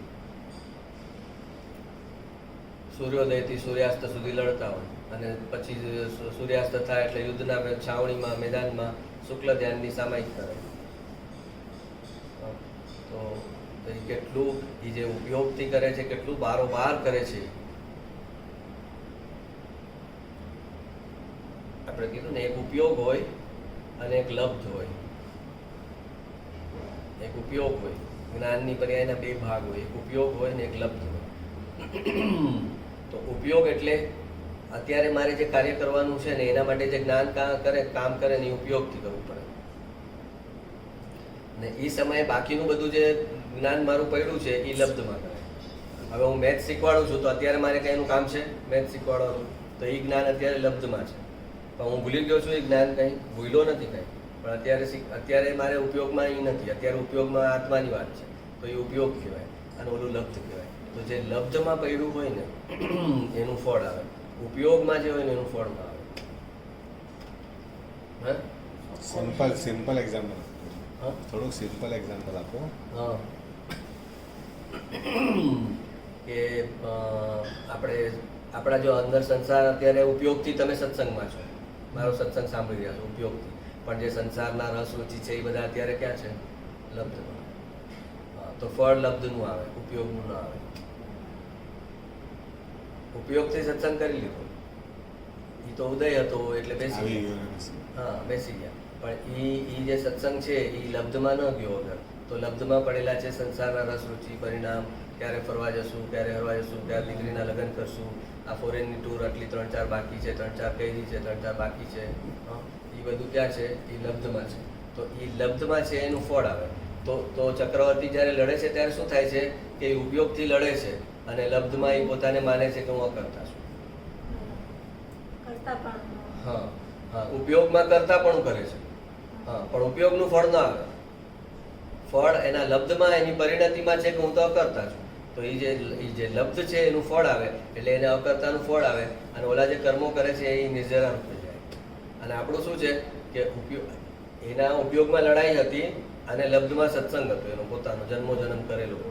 અને આપણા ઉપયોગમાં સત્સંગ અને લબ્ધમાં અંદર સંસાર. સંસાર, એટલે આપણને સત્સંગનું ફળ નથી. એટલે સત્સંગ આટલો કરીએ છીએ તો ફળ કેમ નથી? તો કે ઉપયોગથી કરીશું સત્સંગ. લપમાં લાવવા માટે શ્રદ્ધા એકદમ દ્રઢ કરવી પડે. આ જ ભાવ ઊંડો થતો જાય તો પછી એના લબ્ધમાં બી સત્સંગ છે અને ઉપયોગથી એ સત્સંગ કરે છે.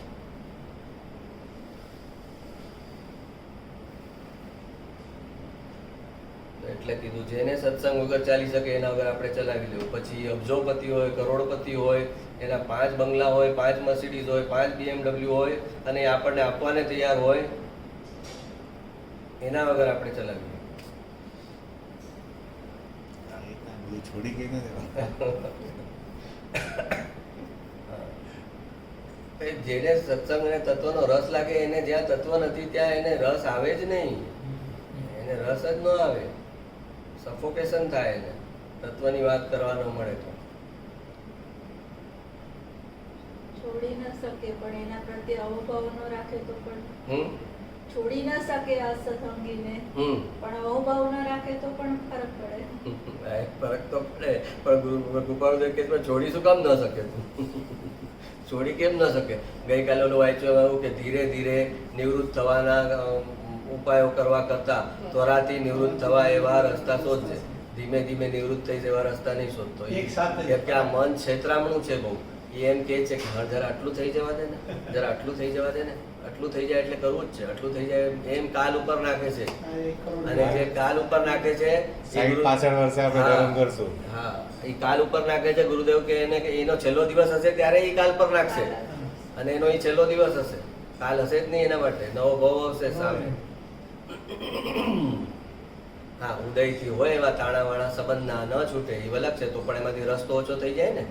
ઉદયથી ન છોડી શકીએ તો વાંધો નહીં, પણ એના પ્રત્યેનો રસ તો ન થાય, એના સાથે ઋણાનુબંધ બનાવવાની ઈચ્છા તો ન રહે. અભિપ્રાયમાં યશ તો હોયું જાય ને. તો જે ચીજ અભિપ્રાયમાંથી ગઈ એ આગળ ઉપર ઉદયમાંથી જશે.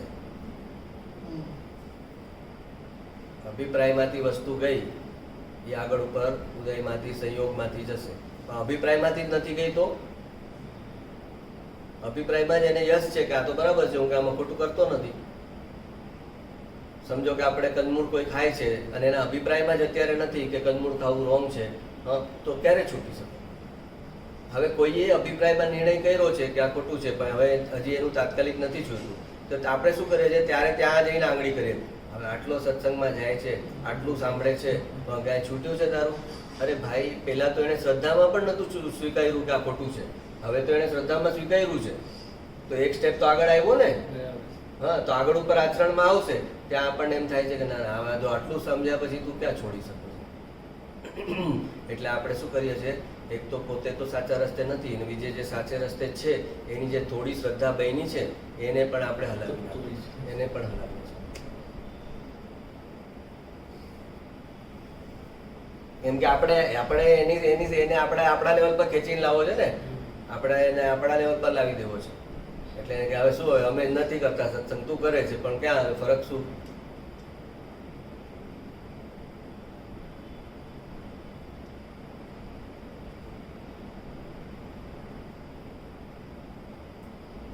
અકર્તા સ્વભાવના ભાનપૂર્વક જે શુભ ક્રિયા થાય એનાથી પુણ્યાનુબંધી પુણ્ય બને છે. પુણ્યાનુબંધી પુણ્યથી સત્સંગ મળે, સમોસરણ મળે, દેવગુરુ શાસ્ત્ર મળે. તો કે પુણ્યાનુબંધી પુણ્ય કરવું કેવી રીતે? તો કે અકર્તા સ્વભાવના ભાનપૂર્વક જે શુભ ક્રિયા થાય એનાથી પુણ્યાનુબંધી પુણ્ય બને છે. તમે કોઈનું સારું કર્યું અને યાદ રાખ્યું છે, સ્વભાવ મારો અકર્તા છે, હું કોઈનું કાંઈ ન કરી શકું, એનું પુણ્ય બોલતું હશે ત્યારે મારા હાથે મારા નિમિત્તે એનું સારું થયું. તો એવું ભાનપૂર્વક જે સારું થયું છે કોઈનું, એ પુણ્યાનુબંધી પુણ્યમાં કન્વર્ટ થાય. જેમાં આત્માના સ્વભાવનું ભાન હતું, એ શુભ ક્રિયા કરી ત્યારે એ ક્રિયામાં એકત્વ નહોતું ટોટલી. અરે જો હું કરું છું આ ક્રિયા, એમ એકત્વ ત્યાં નહોતું. હું તો જાણનારો છું, અકર્તા છું.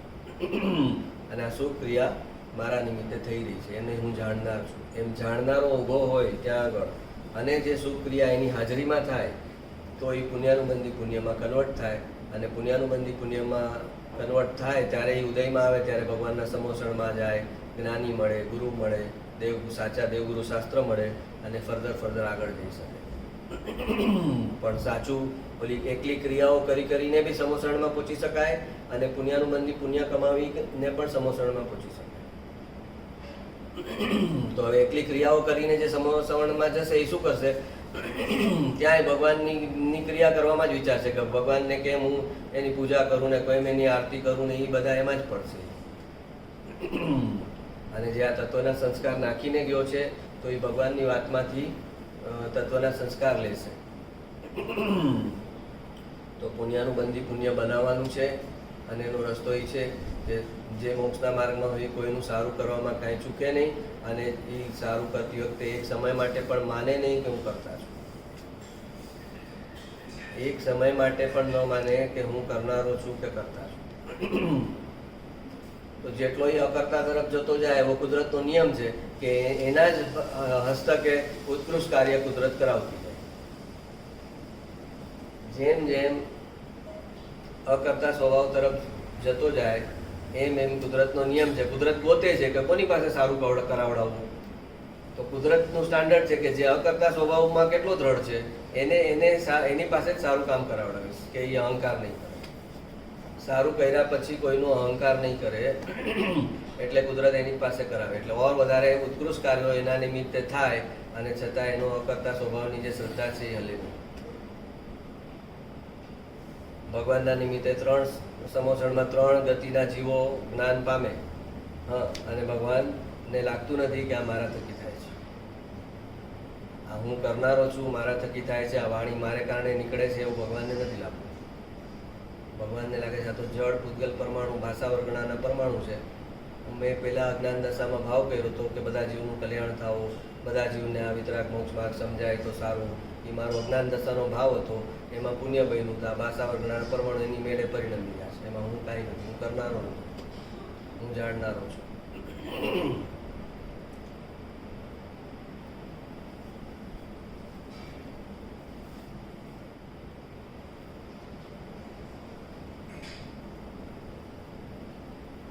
પર્યાયને જોવા પર્યાય રોકાણી એ જ પર્યાયની ભૂલ. પર્યાયમાં શું ભૂલ થઈ અનાદિકાળથી? તો કે જે પર્યાયને જોવા પર્યાય રોકાણી, દ્રવ્યને જોવા પર્યાય ન રોકાણી. ક્યારે? કે દ્રવ્યને જોવું. મને જે પર્યાય મળી છે એ દ્રવ્યને જોવા માટે મળી છે. મને જે પર્યાય જ્ઞાનની પર્યાય જે મળી છે એ મારે જે આત્મા છે એનો અનુભવ કરવા માટે મને જ્ઞાનની પર્યાય મળી છે. તો મારા જ્ઞાનની પર્યાયને હું મારા આત્મા તરફ વાળું અને એનો અનુભવ કરું. એ પર્યાય ન કહ્યું. પર્યાયને જોવા પર્યાય રોકાણી. શું થયું પર્યાયમાં? અને બહાર જે પર છે એને જોવામાં રોકાણી. આપણે બહાર સાઇટ સીઈંગ કરવા જાય ને, ફોરેન જાય તો પછી કે સાઇટ સીઈંગ કરો. અરે કાલ તો આવજો, મિસ થઈ જશે તમારું નહીંતર. અરે ભાઈ મિસ થઈ જશે, શું મિસ થઈ જશે? તો કે દ્રશ્ય જોવાનું સારું મિસ થઈ જશે ને. તો પણ તું તો દ્રષ્ટા છો ને, તું ક્યાં દ્રશ્ય છો? તો કે ના ભાઈ આટલો રૂપિયા ખર્ચા છે, કાલે સાઇટ સીઈંગમાં બરાબર 7 વાગે નીકળી જઈએ નહીં તો આપણું મિસ થઈ જશે. તો એની દ્રષ્ટિ ક્યાં છે, એનો રસ રુચિ ક્યાં છે? કાં પરને જોવું છે કાં પર્યાયને જોવું. પોતાની પર્યાયમાં શું થાય છે એ જોવું છે. હા હવે તો મારે ઘણો ક્રોધ ઓછો થઈ ગયો છે, હવે તો મને આ ઘણું સમજાય છે, પહેલાં તો મને નહોતું સમજાતું, હવે મારો સ્વભાવ ઘણો શાંત થઈ ગયો છે. ક્યાં જોઈએ? એ હરીફરીને પોતાની પર્યાયને જુએ.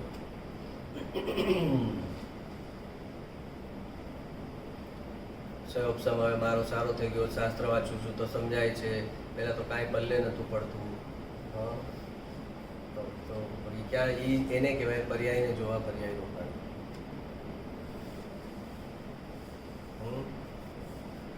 તો કે પર્યાયનું જ્ઞાન નહીં કરવાનું મારે, પર્યાયનું જ્ઞાન કરવાનું પણ એમાં એકત્વ નહીં કરવાનું. પર્યાયનું જ્ઞાન કરવાનું એમ બોલવું જ વ્યવહાર છે. પર્યાયનું જે દ્રવ્ય તરફ દ્રષ્ટિ કરે એને પર્યાયનું જ્ઞાન સહજતાથી થતું જ જાય. થતો જ જાય. પર્યાય એ જ્ઞાનની પર્યાયનો પોતાનો કાળ છે. એને કઈ વસ્તુ જાણવાની છે એનો કાળ છે. એ જાણતી રહેશે કે પર્યાયમાં આમ થયું, મારી પર્યાયમાં આમ થયું, એની પર્યાયમાં આમ થયું. એ તો એનો જ્ઞાનનો સ્વભાવ છે, સ્વપ્રકાશક જ્ઞાનનો સ્વભાવ છે. એ એનું કામ કરશે. મારે અહીંયા જોવાનું જ નથી. મારે તો જે આ મારો આત્મા છે, જે દ્રવ્ય છે, જે ધ્રુવ છે, ત્યાં મારે મારી દ્રષ્ટિ રાખવાની છે. એ છે એ હું છું નહીં. એ છે ત્યાં સુધી હું છું. એ છે એ હું છું, અને એ છે એટલે કે મારી દ્રષ્ટિ એના ઉપર છે ત્યાં સુધી હું છું. એના પરથી દ્રષ્ટિ ગઈ તો ત્યાં નિગોદ ઊભું છે.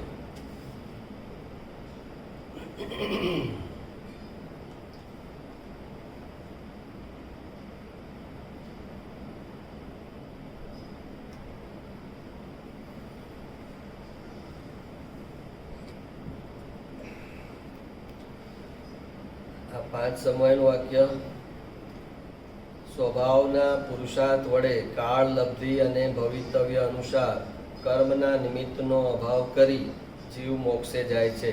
આમાં 5 સમય લોકોને યાદ નહોતા રહેતા ને, તો મેં 5 સમયને જોડીને આખું વાક્ય બનાવ્યું છે.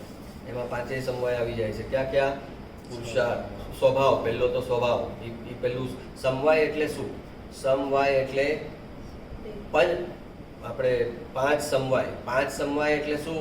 કે કોઈ પણ કાર્ય થાય ત્યારે 5 કારણોની હાજરી હોય તો જ એ કાર્ય થાય. એ સિવાય એ કાર્ય ન થઈ શકે. 5 કારણની હાજરી હોય. એ 5 સમવાય ક્યાં ક્યાં? તો કે પહેલો તો સ્વભાવ.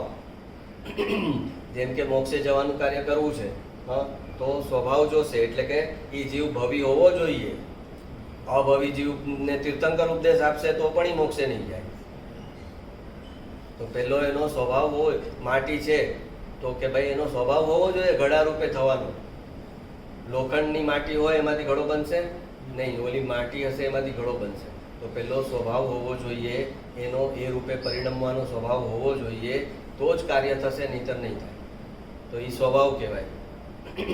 પછી સ્વભાવના પુરુષાર્થ વડે પુરુષાર્થ જોશે. આ માટી છે, ઘડો બની શકે એમ છે, પણ કોઈ એનો પુરુષાર્થ જ નહીં કરે, કુંભારને એને કાંઈ હાથમાં નહીં લે, એને કરતો જ થઈ જશે એની મેળે, તો કે નહીં થઈ જાય. એનો પુરુષાર્થ કરનાર કોઈ જોશે. પુરુષાર્થ વડે કાળ લબ્ધિ અને ભવિતવ્ય અનુસાર. કાળ લબ્ધિ, એનો કાળ પાકી ગયેલો હોવો જોઈએ કે આ માટીનો હવે કાળ પાક્યો છે, ઘડા રૂપે થવાનો. અને ભવિતવ્ય એટલે એની ડેસ્ટિની. એ માટીની ઘડા રૂપે બનવાની યોગ્યતા, એની ડેસ્ટિની હોવી જોઈએ કે આ સમય માટી છે પણ એના પછીના આ સમય ઘડો છે. એમ એનું ભવિતવ્ય હોવું જોઈએ. ભવિતવ્ય અનુસાર કર્મના નિમિત્તનો અભાવ કરી જીવ મોક્ષે જાય છે. આ તો એકચ્યુઅલી તો પોતાના આત્મા પર ઘટિત કરવાનું છે ને. એટલે કે જ્યારે મોક્ષ થયો તો કર્મ હટી ગયા. કેવળ જ્ઞાન થયું. કેવળ જ્ઞાનનું કાર્ય થયું. કેમ થયું? તો કે એનો સ્વભાવ હતો એટલે થયું. પછી જીવે પુરુષાર્થ કર્યો એટલે થયું. એની કાળ લબ્ધિ પાકી ગઈ હતી એટલે થયું. એનું ભવિતવ્ય હતું એટલે થયું. અને કર્મનું નિમિત્ત કયું? તો કે જ્ઞાનાવર્ણ્ય કર્મ ખરી ગયા ને, એ કર્મનું નિમિત્ત. જ્ઞાનાવર્ણ્ય કર્મ ખરી ગયા એટલે કેવળ જ્ઞાન થયું. એનું નિમિત્ત કહેવાય. કર્મનું નિમિત્ત કેવું? નિમિત્ત અભાવ રૂપે નિમિત્ત. કર્મનો અભાવ થયો એ નિમિત્ત ગણવામાં આવે. કે જ્ઞાનાવર્ણ્ય કર્મ ખસી ગયા ને બધા, એટલે એ કહેવાય કે કેવળ જ્ઞાન. ઓકે, કે આ 5 કોઈ પણ કાર્ય થાય ત્યારે 5 સમયની હાજરી હોય તો જ થાય.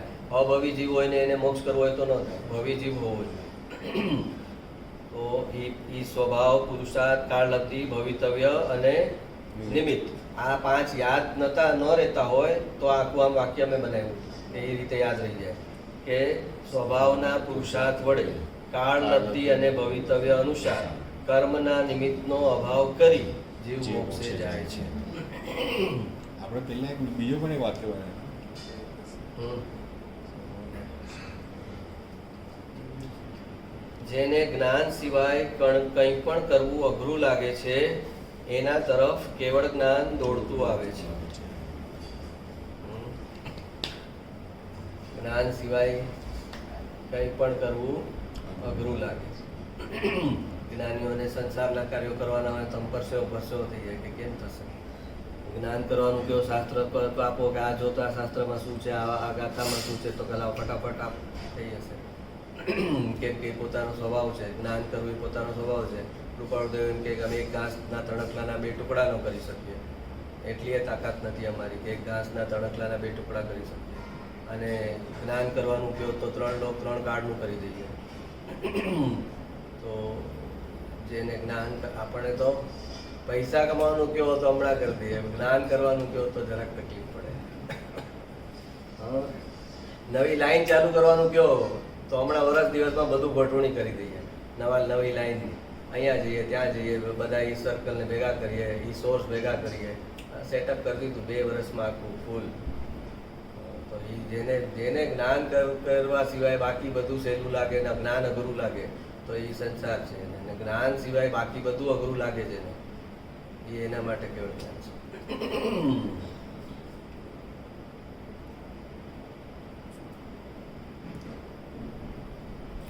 અવિનયી શિષ્યને વ્યવહાર હે છે એ વાત બહુ મીઠી લાગે છે, પણ જે વાત જેને મીઠી લાગે એ વાત એના માટે હોતી જ નથી.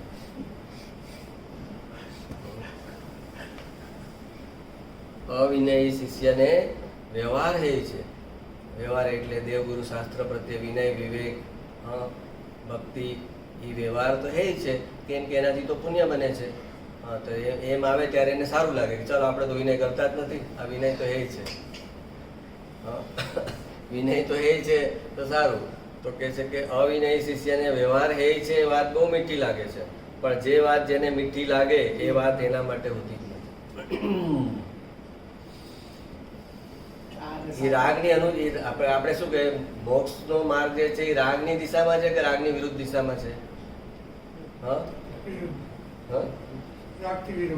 રાગથી વિરુદ્ધ દિશામાં મોક્ષનો માર્ગ છે. તો હવે એને પોતાને જ અંદર વ્યવહારનો પક્ષ થઈ ગયો. વ્યવહારનો પક્ષ નથી, એને નિશ્ચયનો પક્ષ છે. એટલે વ્યવહારની વાત એને આમને આમ કડવી લાગે છે. હવે એટલે એમાં એનો રાગ છે, વ્યવહારથી છૂટવામાં એનો રાગ છે. તો હવે તો જ્યારે વ્યવહાર હે છે આવે એટલે એના રાગને અનુરૂપ થયું ને. એના રાગમાં આમને આમ છે કે આ વ્યવહારના બધી પળોજણ ને આ બધું શું છે? આ વિનય ને વિવેક, જે વિનયમાં આગળ, જ્ઞાનમાં આગળ, એમ કે શાસ્ત્રમાં, આ બધું શું લાભ છે? આપણે તો શાસ્ત્ર વાંચવાના, મોઢે કરી લેવાના, બાયાટ કરી લેવાના, યાદ રાખી લેવાનું, બસ જ્ઞાન થઈ ગયું. તો કે છે કે ભાઈ, તો કે વ્યવહાર હે છે અને એ તને સારું લાગે છે વાંચીને કે હા જો વ્યવહાર તો હે જ છે. એ કોને લાગે સારું? જે કરતો નથી એને સારું લાગે. ઓલો પૈસા કમાવા નથી જતો અને એ સાંભળે કોઈ મહારાજનું પ્રવચન કે પૈસા તો ધૂલ મીઠી હૈ, કમાએગા કે નહીં કમાએગા, ખાલી હાથી જાના હૈ. તો કે જોયું, આ જો આવ્યું, આ તો પણ તું સુઈ રહી છે તો ઘરમાં. તો એ તારા માટે છે આ પ્રવચન કે જે પૈસા પાછળ આખો દિવસ ભાગે છે એના માટે છે. તેને એ વાત મીઠી લાગી ને, મીઠી લાગી એટલે એના માટે નથી સમજવાનું. વ્યવહાર તો કે એનો મતલબ શું? તો કે વ્યવહાર હે છે એમ જ્યારે કહે કે દેવગુરુ શાસ્ત્રની ભક્તિ, વિનય હે છે, તો જેને એનો પક્ષ નથી તો એને અંદર ધક્કો લાગે કે છે આ વ્યવહાર મારે છોડી દેવાનો છે, આત્મામાં જવાનું છે, તો આ મારે છોડી દેવો પડશે. એની અંદર એ વ્યવહાર છે તો એ છોડવાનો માટે પીડા થાય. જેની અંદર એ વ્યવહાર હોય સાચા અર્થમાં, એને કહેવામાં આવે કે આ વ્યવહાર તો હે છે, આનાથી તો મોક્ષ નહીં જા, તો એને ધક્કો લાગે કે હાઈલા હવે તો હું આ અશુભની ઓલા તો ઓલું બેસવાનું હતું એને છોડી દીધી સીટ, હવે આ શુભની સીટ પર બેઠો છું, ત્યાંથી ઉઠાડે તો હું જઈશ ક્યાં? એને તો ડર લાગે. હજી આત્મામાં ગયો નથી ને શુભ છોડવાનું છે તો એને તો ડર લાગે. તો એને વ્યવહાર એ છે એમ કે તો એને મૂંઝારો થાય કે તો હું કરીશ શું? કુસંગ હે હતો એ તો તમે કીધું, તો અમે સત્સંગ કરીએ છીએ. હવે તમે કહ્યું સત્સંગ હે છે, તો હવે અમે જઈએ ક્યાં? તો કે આત્માની અસંગતામાં જવા માટે કહી શકે કે સત્સંગ હે છે. તો એને સત્સંગનો જ્યારે બેસેલો હોય, સત્સંગ કરતો હોય ખરેખર, તો એને તો સત્સંગ છોડી દેવાનો આવે તો એને તો ડર લાગે, એને એ વાત મીઠી ન લાગે. અને એ મીઠી નથી લાગતી એટલે એ વાત એને માટે છે.